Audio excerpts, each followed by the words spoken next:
Hello everyone. मैं हूं आदर्श कुपौत। Start करते हैं आज का लेक्चर। आज का लेक्चर जो हमारा होने वाला है वो हमारी जो सीरीज चलती आ रही है लॉ ऑफ टॉट की सीरीज, उसी सीरीज का एक अगला पार्ट।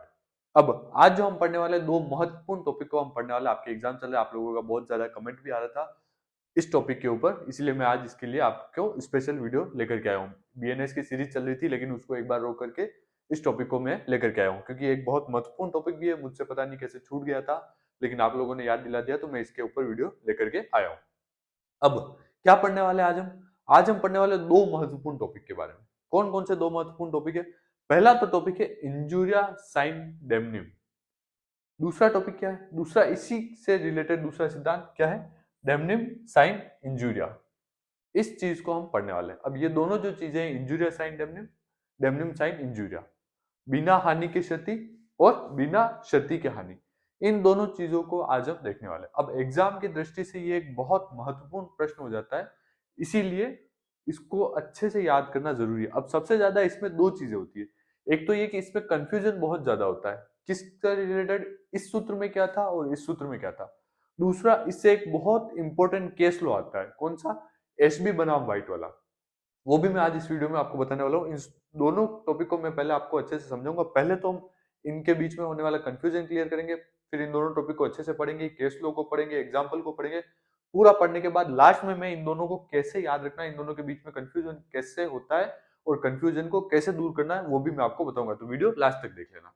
अब बात करें इंजुरिया साइन डेमनिम और डेमनिम साइन इंजुरिया के बारे में, तो इन दोनों में सबसे महत्वपूर्ण चीज क्या है? सबसे महत्वपूर्ण चीज तो यह है कि इसके नाम को याद रखना। क्योंकि मेरे चैनल पे मैं हिंदी मीडियम स्टूडेंट को ज्यादा फोकस करके हिंदी मीडियम स्टूडेंट के लिए हिंदी में वीडियो बनाता हूँ। लेकिन जब ऐसे सूत्र आते हैं, वहां पर आपको क्या करना होता है कि वहां पर आपको इंग्लिश वाला नाम भी याद रखना होता है और हिंदी वाला नाम भी याद रखना होता है। क्योंकि ऐसे सूत्र जो है, जरूरी नहीं कि वो आपको जब एग्जाम में पूछा जाए वो इंग्लिश में ही पूछा जाए। वो आपको हिंदी में भी पूछ सकता है और इंग्लिश में भी पूछ सकता है। किसी भी लैंग्वेज में उसका मन हुआ वो सूत्र दे देगा और उसके बारे में बताने को बोल देगा। तो आपको पहली चीज तो क्या ध्यान रखनी है? पहले इन दोनों के नाम हिंदी और इंग्लिश दोनों में ध्यान रखने की। इंजुरिया साइन डेमनिम को हिंदी में क्या कहते हैं? बिना हानि के क्षति। डेमनिम साइन इंजुरिया को हिंदी में क्या कहते हैं? बिना क्षति के हानि। थोड़ा सा फर्क है, कंफ्यूज नहीं होना, दोनों के नाम को अच्छे से याद कर लेना। अब ये बहुत महत्वपूर्ण टॉपिक है, मैं आपको बार बार कह रहा हूँ। ये महत्वपूर्ण टॉपिक इसलिए है क्योंकि अभी रिसेंटली जो आप एलएलबी करने के बाद, एलएलबी में तो ये पूछा ही जाता है, एलएलबी के बाद जो आपको एआईबी का एग्जाम देना होता है, किसका? एआईबीई का, एआईबीई का ऑल इंडिया बार एग्जामिनेशन जो आपको क्लियर करना होता है, जो कंपलसरी होता है, उसमें भी ये टॉपिक के ऊपर क्वेश्चन आए हैं। और 6 बार, एक बार दो बार तीन बार नहीं, 6 बार इस टॉपिक के ऊपर क्वेश्चन आए। और अभी जो रिसेंटली एआईबी 19 का एग्जाम हुआ है, उसमें भी इसी टॉपिक से क्वेश्चन आया। तो ये टॉपिक बहुत इंपॉर्टेंट है, सिर्फ एलएलबी के लिए नहीं, एलएलबी के बाद भी आपके बहुत ज्यादा काम आता है। आपके एग्जाम से रिलेटेड है, आप जब प्रैक्टिस में जाते हो तब हर जगह ये टॉपिक काम आता है। तो आपको मेरे से और कोई डाउट क्लियर करना हो तो ये मेरा इंस्टाग्राम अकाउंट है, यहाँ जाकर के आप मुझे फॉलो कर सकते हो। आपका कोई डाउट है तो वो भी पूछ सकते हो। अब बात करें आज के इस टॉपिक की, बिना हानि की क्षति, यानी कि इंजुरिया साइन डेमनिम की, और बिना क्षति की हानि यानी कि डेमनिम साइन इंजुरिया की। ये दोनों क्या होते हैं इसके बारे में देख लेते हैं। सबसे पहले तो आपको ये चीज देखने को मिलेगी, इंजुरिया साइन डेमनिम, और इसका दूसरा सूत्र क्या है? पहला सूत्र तो ये हो गया कि इंजुरिया साइन डेमनिम। दूसरा सूत्र क्या है? दूसरा सूत्र ये है कि डेमनिम साइन इंजुरिया। अब तीनों में, दोनों में क्या है? तीन तीन शब्द है।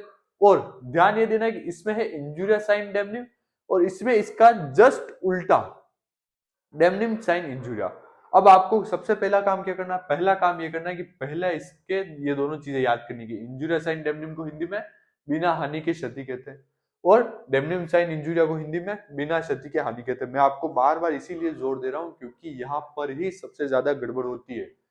आप इस टॉपिक को बहुत अच्छे से पढ़ लीजिए। आपको एसबी बनाम व्हाइट वाला केस याद है, एकदम पूरा अच्छे से केस याद है, एग्जाम्पल याद है, इसकी परिभाषा याद है। दूसरे वाले में भी जो स्कूल का केस है वो भी आपको अच्छे से याद है, सब कुछ अच्छे से अंदर से आता है। लेकिन जहां अगर आप शुरू में यहीं पे कंफ्यूज हो गए तो आपको कुछ नहीं मिलेगा। अगर आपने एक लाइन भी इधर की उधर कर दी तो आपके सारे नंबर जीरो हो जाएंगे। इसीलिए मैं आपको बार बार जोर दे रहा हूँ कि यहाँ पर हिंदी मीडियम स्टूडेंट को बहुत ज्यादा ध्यान रखना है। हिंदी भी याद करनी है, इंग्लिश भी याद करनी है, और दोनों के बीच में कंफ्यूज नहीं होना है। इसको रट लीजिए, स्क्रीनशॉट ले लीजिए और इसको रट लीजिए कि ये हिंदी है, ये हिंदी है, ये इंग्लिश है, ये हिंदी है, ये इंग्लिश है, ये इसकी हिंदी इंग्लिश है। तो इस तरीके से आपको एक बार तो ये रट लेना है। वीडियो का 1-1.5 मिनट मैंने इसी बात को समझाने में खत्म कर दिया। क्यों? क्योंकि ये बहुत महत्वपूर्ण बात है। यहाँ गड़बड़ हुई नहीं कि आपने कितना भी केस लो याद किया हो, कितना भी एग्जाम्पल याद किया हो, सब मिट्टी में मिल जाएगा। तो पहला तो ये ध्यान रखना है। अब यहाँ पर 3 शब्द आपको मिल रहे हैं। क्या मिल रहे हैं? पहला तो मिल रहा है एक इंजूरिया, दूसरा क्या मिल रहा है? दूसरा मिल रहा है साइन, तीसरा क्या मिल रहा है? डेमनम। इन तीनों का मतलब क्या होता है? पहले तो इन तीनों शब्द का मतलब जानना जरूरी है। पहले इन तीनों का मतलब देख लेते हैं। भाई इंजूरिया जो शब्द है, इंजूरिया शब्द का मतलब होता है कि क्षति। साइन का मतलब होता है बिना, यानी कि इसके बिना। और डेमनिम का मतलब क्या होता है? डेमनिम का मतलब होता है हानि। अब यहाँ क्षति और हानि का क्या मतलब है? क्षति से मतलब है अपने विधिक अधिकारों की क्षति। किसी भी व्यक्ति के अगर किसी विधिक अधिकारों की कोई क्षति होगी या विधिक अधिकारों का कोई उल्लंघन होगा तो वहां पर इस क्षति वर्ड का उपयोग किया जा रहा है। यानी कि इंजुरिया का उपयोग, इंजुरिया शब्द का उपयोग इस सूत्र में किस लिए किया जा रहा है? विधिक अधिकारों की हानि के लिए, विधिक अधिकारों के हनन के लिए। यानी कि यहाँ लिखा हुआ है विधिक अधिकारों के उल्लंघन के लिए किसका प्रयोग किया जा रहा है? क्षति का या इंजुरिया शब्द का प्रयोग किया जा रहा है। दूसरा साइन का उपयोग कहाँ किया जा रहा है? बिना शब्द के लिए किया जा रहा है। और डेमनिम का क्या अर्थ है? डेमनिम का अर्थ है हानि। हानि से क्या मतलब है? हानि से मतलब है आर्थिक हानि से, पैसों की हानि से मतलब है डेमनिम का। यानी कि पैसों की जहां हानि होगी वहां हानि शब्द का उपयोग किया जाएगा, पैसे जहां आ रहे हैं वहां पे हानि का और डेमनिम का उपयोग किया जाएगा। तो जो दोनों सूत्र है, आप दोनों सूत्र को एक बार वापस देख लीजिए। दोनों में तीनों शब्द आ रहे हैं। इंजुरिया इसमें भी आ रहा है, इंजुरिया इसमें भी आ रहा है, साइन इसमें बीच में आ रहा है, साइन इसमें भी आ रहा है, डेमनिम इसमें भी आ रहा है, डेमनिम इसमें भी आ रहा है। तो तीनों शब्द के मतलब आपको पता चल गया। इंजुरिया का मतलब है क्षति, यानी कि कहा विधिक अधिकारों की जहां क्षति हो रही होगी वहां इंजुरिया शब्द का इस्तेमाल किया जाएगा। साइन का मतलब क्या है? साइन का मतलब है बिना। और डेमनिम का मतलब है हानि। अब हानि कौन सी? धन की हानि की बात की जा रही है। तो ये चीज तो आपको समझ में आ गई। इससे आपको आगे की दोनों जो सूत्र है इन दोनों के बारे में पढ़ने में और याद करने में आसानी हो जाएगी, इसीलिए मैं इन तीनों के अर्थ बता रहा हूं। अब बात करें इस सूत्र के बारे में, तो भाई इंजुरिया साइन डेमनिम और डेमनिम साइन इंजुरिया, इन दोनों में से हम एक सूत्र को पकड़ के पहले चलते हैं। बिना हानि के क्षति, यानी कि इंजुरिया साइन डेमनिम। अब अपकृत्य विधि का एक सामान्य सा नियम है। नियम क्या है? नियम यह है कि भाई अगर किसी भी व्यक्ति के, कोई भी व्यक्ति, मान लीजिए ए बी सी कोई भी व्यक्ति है, उस व्यक्ति के अगर विधिक अधिकारों का उल्लंघन हो जाता है तो वो व्यक्ति क्या कर सकता है? जिस व्यक्ति ने, मान लीजिए बी ने ए के विधिक अधिकारों का, किसी भी प्रकार का इसका कोई अधिकार था और बी ने उस अधिकारों के उल्लंघन कर दिया, उसके अधिकारों को प्रयोग से रोक दिया, तो ऐसी स्थिति में ए व्यक्ति क्या कर सकता है? उस जिस व्यक्ति ने इसके अधिकारों का उल्लंघन किया है या अधिकारों को रोका है उसके ऊपर क्षतिपूर्ति का वाद दायर कर सकता है। ये क्या है? ये एक सामान्य नियम है किसका? अपकृत्य विधि का। कोर्ट का एक सामान्य नियम है। क्या नियम है? कि भाई अगर किसी व्यक्ति के विधिक अधिकारों का उल्लंघन होता है तो वो जिस व्यक्ति ने उल्लंघन किया है, जिस व्यक्ति की वजह से ऐसा हुआ है, उसके ऊपर क्षतिपूर्ति का यानी कि कंपनसेशन का वाद दायर कर सकता है। अब यही बात जो मैंने आपको बताई, ये जो सामान्य नियम है, यही बात इस दोनों बातों में, इन दोनों सूत्रों में कही गई है। कौन से दोनों सूत्रों में? बिना हानि की क्षति और बिना क्षति की हानि। अब पहले परिभाषा को और किताब से पढ़ने से पहले मैं आपको आम भाषा में समझा देता हूँ ताकि आपको एक बार बेसिक क्लियर हो जाए। उसके बाद हम किताब की भाषा पढ़ेंगे तो आपको और अच्छे से याद हो जाएगा। भाई दोनों सूत्र कोई अलग बात नहीं कह रहे हैं। सबसे पहले तो आपको कॉमन सेंस लगाना, छोटी सी चीज याद रखनी है। क्या याद रखनी? कि भाई दोनों ही एक ही जैसे सूत्र हैं, इसको एकदम ही उल्टा कर दिया है यहाँ पर। तो दोनों जो बात कह रहे हैं वो भी उल्टी बात कह रहे हैं। कैसी बात कह रहे हैं? भाई ये कहता है इंजुरिया साइन डेमनिम, इंजुरिया साइन डेमनिम ये कहता है कि अगर कोई व्यक्ति है और उस व्यक्ति के कोई विधिक अधिकार है तो उस विधिक अधिकारों का अगर कोई उल्लंघन कर देता है, यानी कि उस विधिक अधिकारों का उल्लंघन हो जाता है, तो ऐसी स्थिति में चाहे उस व्यक्ति को कोई पैसों से रिलेटेड कोई हानि नहीं हुई हो, पैसों से रिलेटेड कोई नुकसान नहीं हुआ हो, तो भी वो व्यक्ति क्या कर सकता है कि उसके अधिकारों के उल्लंघन के एवज में जो है क्षतिपूर्ति का वाद दायर कर सकता है। तो भाई बिना हानि के क्षति जो है, इंजुरिया साइन डेमनिम, ये क्या बात कहती है? ये बात कहती है कि भाई अगर किसी व्यक्ति के विधिक अधिकारों का उल्लंघन हुआ है, चाहे उसके पैसों से रिलेटेड कोई नुकसान नहीं हुआ हो, एक भी पैसे का नुकसान नहीं हुआ हो, फिर भी जाकर के वो क्या कर सकता है कि क्षतिपूर्ति की मांग कर सकता है। ये बात तो कहता है इंजुरिया साइन डेमनिम। और यहाँ डेमनिम साइन इंजुरिया क्या कहता है? डेमनिम साइन इंजुरिया ये कहता है, इसी इसी बात को थोड़ी सी तोड़ मरोड़ के ये कहता है, ये यूं कहता है कि अगर किसी व्यक्ति के पैसों का नुकसान हुआ है लेकिन विधिक अधिकारों का नुकसान नहीं हुआ है, विधिक अधिकारों का उल्लंघन नहीं हुआ है, तो वो वाद दायर नहीं कर सकता। यानी कि इंजुरियस एंड डेमनिम तो कहता है कि अगर विधिक अधिकारों का हनन हुआ है तो वाद दायर किया जा सकता है, और डेमनिम साइन इंजुरिया कहता है कि अगर विधिक अधिकारों का हनन नहीं हुआ है तो वो वाद दायर नहीं कर सकता। यानी कि बात तो ये एक ही कर रहा है, ये यूं कह रहा है कि अगर हनन हुआ है तो वाद दायर कर सकते हैं, और ये यूं कह रहा है कि अगर विधिक अधिकारों का हनन नहीं हुआ है तो वाद दायर नहीं कर सकते। अब इसी चीज को किताबों में कैसे बताया गया है वो मैं आपको अच्छे से एक बार याद कर देता हूँ, याद करवा देता हूँ, ताकि आपको एग्जाम में तो लिखना है ना, एग्जाम में कैसे लिखना है वो हम देख लेते हैं। भाई बिना क्षति के हानि यानी कि इंजुरियस एंड डैमेज, ये क्या कहता है, ये यही कहता है कि किसी व्यक्ति के विधिक अधिकारों का हनन हुआ है, चाहे उसे कोई आर्थिक नुकसान नहीं हुआ है। क्योंकि यहाँ पर हमने पहले पढ़ा था इन तीनों शब्दों का मतलब, इंजुरिया साइन डेमनिम। इंजुरिया से मतलब क्या था कि विधिक अधिकारों का हनन हुआ है, बिना, साइन का मतलब क्या था, बिना, बिना किसके, डेमनिम के, यानी कि बिना आर्थिक हानि के सिर्फ विधिक अधिकारों का हनन हुआ है। तो ऐसी स्थिति में वो व्यक्ति जो है क्षतिपूर्ति की मांग कर सकता है। क्यों? क्योंकि उसके विधिक अधिकारों का हनन हुआ है। अब यहाँ पर यह सूत्र क्या कहता है, यह सूत्र ऐसे व्यक्ति को नुकसानी का वाद लाने का अधिकार प्रदान करता है जिसके विधिक अधिकारों का उल्लंघन हुआ है। इसमें आर्थिक क्षति का होना आवश्यक नहीं है। ध्यान रखना है कि आर्थिक क्षति हुई है नहीं हुई है उससे इस सूत्र को कोई लेना देना नहीं है। कौन से सूत्र को? इंजुरियस साइन डेमनिम को। अब ये जो तीनों मैंने आपको अर्थ बताए थे, इन तीनों अर्थ से जब आपके एग्जाम में क्वेश्चन आ जाएगा तो आप कंफ्यूज नहीं होगे। तीनों याद रखना है। इंजुरिया का मतलब होता है क्षति, कौन सी वाली क्षति? विधिक अधिकारों की क्षति। साइन का मतलब होता है बिना, और डेमनिम का मतलब होता है हानि। हानि कौन सी? आर्थिक हानि। तो जैसे ही आप ये पढ़ोगे आप ये मैगजीन, तो यहाँ आपको आ जाएगा इंजुरिया का मतलब क्या है। इंजुरिया का मतलब होता है क्षति, यानी कि विधिक अधिकारों की क्षति। साइन का मतलब है बिना, तो विधिक अधिकारों की क्षति किसके बिना? डेमनिम के बिना। डेमनिम यानी कि आर्थिक हानि के बिना अगर विधिक अधिकारों की क्षति हुई है तो ऐसी स्थिति में क्या हो सकता है? वाद लाया जा सकता है। किसका? क्षतिपूर्ति का वाद लाया जा सकता है। अब इसे मैं आपको एक एग्जांपल से और अच्छे से समझा देता हूँ। एग्जाम्पल से समझने से चीजें अच्छे से समझ में आ जाती है। पहले एग्जाम्पल देख लेते हैं, उसके बाद जो सबसे महत्वपूर्ण केस है वो भी मैं आपको समझा देता हूँ। अब मान लीजिए यहाँ एक बहुत बड़ा गार्डन है। किसका गार्डन है? क भाई साहब का गार्डन है। और ये है ख भाई साहब। क भाई साहब ने एक अच्छा खासा लॉ कर ली, अच्छे खासे पैसे कमा लिए और अपना एक गार्डन खोल दिया। इस गार्डन में इन्होंने, इनका प्राइवेट गार्डन है और इसमें इन्होंने एक स्विमिंग पूल भी बना रखा है, जीवन के आनंद ले रहे हैं। तो क भाई साहब का ये क्या है? गार्डन है, और उसमें इन्होंने एक स्विमिंग पूल बना रखा है। अब ख भाई साहब क्या करते हैं, ये ख भाई साहब क्या करते हैं, बिना क की परमिशन के इनकी प्राइवेट प्रॉपर्टी में घुस जाते हैं और घुस करके ये भी स्विमिंग पूल का आनंद लेने लग जाते हैं। तो यहाँ क्या हुआ है, क भाई साहब के स्विमिंग पूल था, क भाई साहब का ही गार्डन था, इनकी प्राइवेट प्रॉपर्टी थी।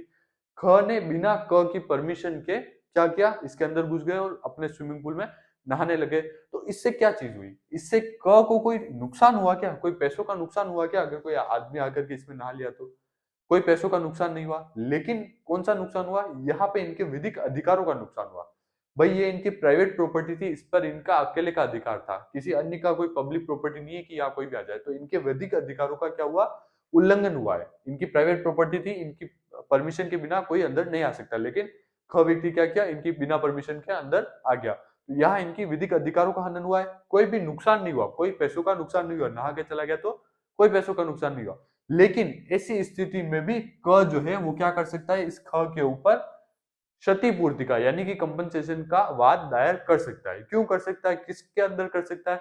इसके अंदर बिना हानि की क्षति, इंजुरिया साइन डेमनिम के तहत ये वाद दायर कर सकता है इस सूत्र के बिहाव पे। क्यों?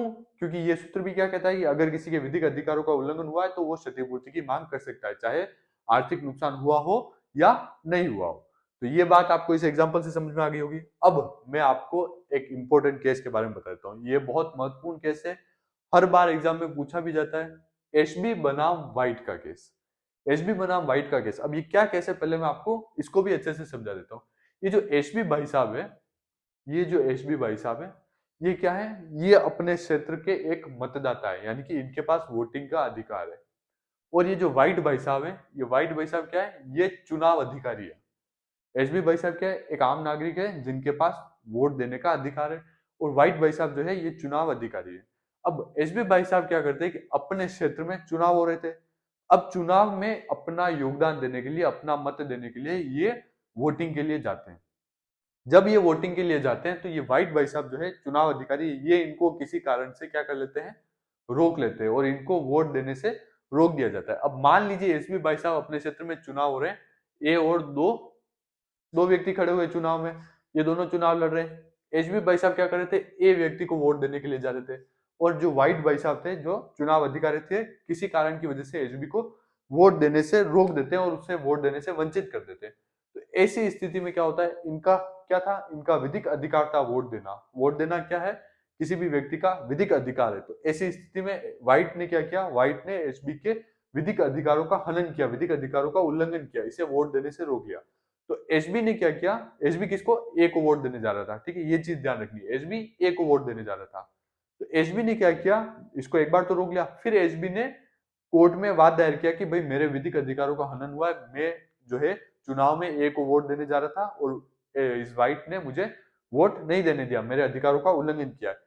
व्हाइट क्या कहता है, व्हाइट ये कहता है कि भाई एसबी जो है जिस व्यक्ति को वोट देने जा रहा था, एसबी जो है ए व्यक्ति को वोट देने जा रहा था, अब इस एसबी ने वोट दिया या नहीं दिया उसका कोई मतलब ही नहीं है, क्योंकि ए व्यक्ति जो है वो वैसे ही जीत गया। एसबी ने वोट नहीं दिया तो भी ए व्यक्ति जीत गया, और अगर मान लो ये वोट दे देता तो भी ए व्यक्ति ही जीत रहा था। इसके वोट देने या नहीं देने से कोई फर्क नहीं पड़ रहा था। क्यों? क्योंकि जिसको ये वोट देने जा रहा था वो प्रतिनिधि तो वैसे ही जीत गया है, तो मैं यहाँ पर जो है इसको क्षतिपूर्ति देने का हकदार नहीं हूं। ये कौन कहता है, ये कहता है व्हाइट भाई साहब जो चुनाव अधिकारी थे, चुनाव के अधिकारी थे। तो इन्होंने इसको एसबी को क्षतिपूर्ति देने के लिए मना किया।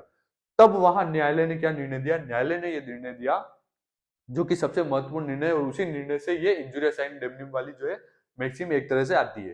तो क्या कहा उन्होंने, ये कहा कि भाई यहाँ पर किसी भी व्यक्ति के अगर विधिक अधिकारों का उल्लंघन हुआ है तो ऐसी स्थिति में वो क्षतिपूर्ति की वाद ला सकता है। यहाँ पे मुख्य न्यायाधीश कौन थे, लॉर्ड होल्ट। लॉर्ड होल्ट द्वारा यह अभिनिर्धारित किया गया कि प्रत्येक विधिक अधिकार के अतिक्रमण से हानि होती है। किसी भी प्रकार का कोई विधिक अधिकार हो, उसका अगर अतिक्रमण होगा तो उससे हानि होगी माना जाएगा, चाहे उससे एक पेनी का भी नुकसान नहीं हो, यानी कि एक रुपए का एक पेनी का भी उससे व्यक्ति को नुकसान नहीं हुआ हो। जैसे एसबी को कोई नुकसान नहीं हुआ, इसने वोट नहीं दिया तो भी इसका क्या हुआ था, इसका कैंडिडेट जीत गया था।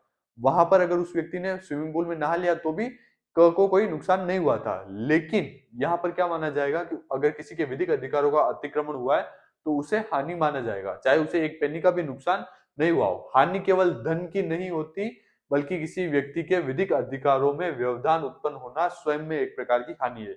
ये महत्वपूर्ण बात किस में कही गई, एचबी बनाम व्हाइट के केस में कही गई। कई बार ये क्वेश्चन यहाँ से भी आ जाता है कि भाई हानि जो है विधिक केवल धन की नहीं होती बल्कि विधिक अधिकारों की भी हानि होती है। ऐसी बात किस केस में कही गई थी, तो आपको ये ध्यान रखना है कि एचबी बनाम व्हाइट के केस में ये बात कही गई थी। तो आपको ये केस अच्छे से समझ में आ गया होगा। केस को अच्छे से याद रखना है भाई, ये आम नागरिक था, वोट देने जा रहा था, व्हाइट जो है चुनाव अधिकारी था, इसने इसको क्या कर दिया, वोट देने से रोक लिया। लेकिन इसका कैंडिडेट फिर भी जीत गया। जब इसने इसके ऊपर व्हाइट के ऊपर केस दायर किया तो व्हाइट का ये कहना था कि भाई इसने अधिक वोट दिया या नहीं दिया, फिर भी इसका कैंडिडेट जीत गया, तो मैं इसको क्षतिपूर्ति देने के लिए उत्तरदायी नहीं हूं। लेकिन न्यायालय ने किसके, एसबी के पक्ष में फैसला सुनाते हुए कहा कि भाई जो हानि होती है वो विधिक अधिकारों की अगर कोई हानि हुई है तो उसे भी हानि माना जाएगा और उसके लिए भी वो क्षतिपूर्ति के लिए उत्तरदायी है। तो किसके पक्ष में, एसबी के पक्ष में अपना निर्णय सुनाया। तो आई होप आपको ये केस भी अच्छे से समझ में आ गया होगा। अब बात करते हैं हमारे दूसरे मैगजीन के ऊपर, कौन सी, डेमनिम साइन इंजुरिया। डेमनिम साइन इंजुरिया किसे कहते हैं भाई, डेमनिम साइन इंजुरिया एकदम ही उल्टी है किसकी, इंजुरिया साइन डेमनिम की। वो क्या था, इंजुरिया साइन डेमनिम, और ये क्या है, डेमनिम साइन इंजुरिया। अब ये लिखने में भी उल्टी है एकदम, और ये जो बात कह रहे हैं वो बात भी थोड़ी सी अलग है।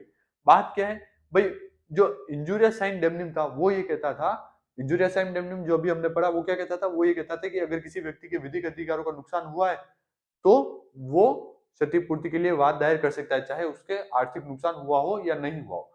लेकिन इससे एकदम उल्टी बात क्या करता है, डेमनिम साइन इंजुरिया। डेमनिम साइन इंजुरिया क्या कहता है, डेमनिम साइन इंजुरिया ये कहता है कि अगर किसी व्यक्ति को बहुत सारा आर्थिक नुकसान हुआ है, मान लीजिए किसी ए व्यक्ति को बहुत अधिक आर्थिक नुकसान हुआ है किसी बी व्यक्ति की वजह से, बी व्यक्ति की वजह से ए व्यक्ति को काफी सारा आर्थिक नुकसान हुआ है, लेकिन इसमें ए व्यक्ति के किसी भी विधिक अधिकार का हनन नहीं हुआ है, ए व्यक्ति के किसी भी प्रकार के विधिक अधिकार का हनन नहीं हुआ है, तो ऐसी स्थिति में ये ए व्यक्ति इस बी व्यक्ति के ऊपर क्षतिपूर्ति का वाद नहीं ला सकता। ये बात कौन कहता है, डेमनिम साइन इंजुरिया। और इंजुरिया साइन डेमनिम कहता है कि अगर विधिक अधिकारों का हनन हुआ है तो वाद लाया जा सकता है। तो अब इसे भी मैं आपको एक एग्जांपल के साथ समझा देता हूँ। क्या है कि मान लीजिए एक उदयपुर शहर है, मैं उदयपुर में रहता हूँ, उदयपुर शहर की एक फेमस बाजार है। उस फेमस बाजार में क्या होता है कि एक कपड़े की दुकान है। उदयपुर शहर है, उदयपुर शहर में एक फेमस बाजार है, उस बाजार में एक कपड़े की दुकान है। किसकी? ए व्यक्ति की फेमस कपड़े की दुकान है। अब क्या होता है कि काफी सालों से ए व्यक्ति की अकेले की दुकान है, ये यहाँ पर कपड़े बेच रहा है, अच्छा खासा पैसा कमा रहा है। लेकिन कुछ समय बाद क्या होता है कि यहीं पर पास में बी व्यक्ति इसी बाजार में क्या करता है, अपनी खुद की एक कपड़े की दुकान खोल देता है। तो यहाँ क्या हुआ, बी व्यक्ति के दुकान खोलने की वजह से क्या होता है, जो ग्राहक आ रहे थे वो आधे आधे बढ़ जाते हैं। थोड़े ए के पास आ रहे हैं, लेकिन थोड़े ग्राहक नई दुकान खोलने की वजह से बी के पास भी जा रहे हैं। पहले बी की दुकान नहीं थी तो सब ए के पास ही आ रहे थे, तो ए को अच्छा खासा प्रॉफिट हो रहा था। लेकिन बी के दुकान खोल देने पे क्या हो रहा है कि आधे ग्राहक इसके पास आ जा रहे हैं, तो ए को क्या हो रहा है, नुकसान हो रहा है। उसके ग्राहक कम हो गए तो उसको ऑब्वियसली नुकसान हो गई, तो उसे नुकसान हो रहा है। तो यहाँ पर क्या हो रहा है, इसे आर्थिक हानि तो हो रही है, लेकिन ये फिर भी इस बी के ऊपर वाद दायर नहीं कर सकता। क्यों वाद दायर नहीं कर सकता? क्योंकि यहाँ पर एक के जो है कोई भी विधिक अधिकारों का हनन नहीं हुआ। बी ने किसी भी प्रकार के ए के अधिकारों का हनन नहीं किया। इसने लाइसेंस लेकर के अपनी एक अलग दुकान खोली, इसमें कोई इसके ए के अधिकारों का हनन नहीं हुआ। तो ऐसी स्थिति में ए जो है बी के ऊपर किसी भी प्रकार का क्षतिपूर्ति का वाद नहीं ला सकता। अब इसका भी एक महत्वपूर्ण केस है, जो अभी AIB 19 का जो एग्जाम हुआ था, AIBE 19 का जो एग्जाम हुआ था, इसमें भी ये केस पूछा गया था। इसमें भी इस केस के बारे में आया था। क्या केस था? ग्लूकोस्टर ग्रामर स्कूल केस। अब इस केस को भी आपको अच्छे से याद कर लेना है। इन दोनों केस को तो अच्छे से याद कर लेना है। कौन सा वाला? HB बनाम व्हाइट वाला और ग्लूकोस्टर ग्रामर स्कूल वाला केस। इसमें क्या हुआ, ये केस भी मैं आपको समझा देता हूँ। इस केस में क्या था कि भाई एक एरिया था, कोई फेमस एरिया। इस एरिया में, इतने बड़े एरिया में, आसपास के एरिया में एक ही स्कूल था। कौन सा स्कूल था? ग्लूकोस्टर ग्रामर स्कूल था। अब यहां पर क्या हुआ कि भाई ये अकेला एक स्कूल था, तो इस स्कूल में क्या होता था कि आसपास के जितने भी बच्चे थे, इस एरिया में जितने भी बच्चे रहते थे, वो सारे ही बच्चे पढ़ने के लिए किस में आते थे? इसी स्कूल में आते थे। और ये स्कूल वाले ने क्या कर रखा था कि भाई ये अकेला स्कूल वाला था, तो इसने अच्छी खासी अपनी फीस भी बढ़ा रखी थी। जितनी फीस होती थी बच्चों को देनी पड़ती थी, क्योंकि ये अकेला स्कूल था। तो यहाँ पर क्या हुआ कि कुछ समय तक तो ऐसा चलता रहा। उसके बाद क्या हुआ कि एक नया स्कूल और खुल गया। एक नया और स्कूल खुल गया, तो आधे बच्चे वहां जाने लगे, क्योंकि इसकी फीस भी कम रही होगी। तो इसी वजह से कुछ बच्चे यहाँ जाने लगे। तो इस व्यक्ति को क्या हुआ, पहले सारे बच्चे यहाँ आ रहे थे तो इसको अच्छी खासी कमाई हो रही थी। लेकिन जब नया स्कूल खुल गया तो इसके यहाँ बच्चे आने कम हो गए। तो इसको क्या करना पड़ा, इसको अपनी फीस भी, स्कूल की फीस भी कम करनी पड़ी, जिसकी वजह से इसको आर्थिक नुकसान उठाना पड़ा। तो यहाँ पर इसको क्या हुआ, आर्थिक नुकसान हुआ। किसकी वजह से? इस स्कूल की वजह से। ये मान लीजिए ए स्कूल है और ये मान लीजिए बी स्कूल है, तो बी की वजह से इस ए को आर्थिक नुकसान उठाना पड़ा। लेकिन फिर भी जो ए है वो बी के ऊपर वाद दायर नहीं कर सकता क्षतिपूर्ति का। क्यों नहीं कर सकता? क्योंकि इस ए के किसी भी प्रकार के विधिक अधिकारों का हनन नहीं हुआ है। तो यही बात क्या कहता है, यही बात डेमनिम साइन इंजुरिया कहता है। डेमनिम साइन इंजुरिया ये कहता है कि अगर विधिक अधिकारों का हनन नहीं हुआ है, सिर्फ आर्थिक नुकसान हुआ है, तो ऐसी स्थिति में क्षतिपूर्ति का वाद नहीं लाया जा सकता। अब मैं आपको इन दोनों के बीच में जो आपका थोड़ा बहुत कंफ्यूजन रह गया हो, उसको भी क्लियर कर देता हूं। क्या कर देता हूं? एकदम क्लियर कर देता हूं। दो चीजें ध्यान रखनी है आपको। पहला, तो इसके नाम में कंफ्यूज नहीं होना है। बिना हानि के क्षति, इंजुरिया साइनम डेमनिम। बिना क्षति के हानि, डेमनिम साइन इंजुरिया। इंजुरिया साइन डेमनिम। इंजुरिया का मतलब क्या होता है? इंजुरिया का मतलब होता है क्षति। कौन सी क्षति? विधिक अधिकारों की क्षति। साइन मतलब बिना, और डेमनिम मतलब हानि, आर्थिक हानि। यानी कि विधिक अधिकारों की क्षति हो रही है, किसके बिना?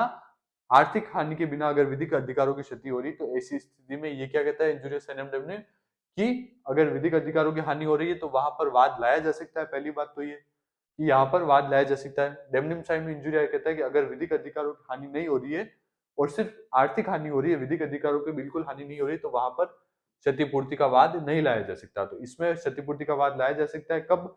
जब विधिक अधिकारों की हानि हो रही हो। और यहाँ पर विधिक अधिकारों की हानि नहीं हो रही है, तो क्षतिपूर्ति का वाद नहीं लाया जा सकता। इंजुरिया साइनम डेमनिम में कौन सा केस है? एचबी बनाम व्हाइट। एचबी बनाम व्हाइट का केस है। और डेमनिम साइन इंजुरिया में कौन सा केस है?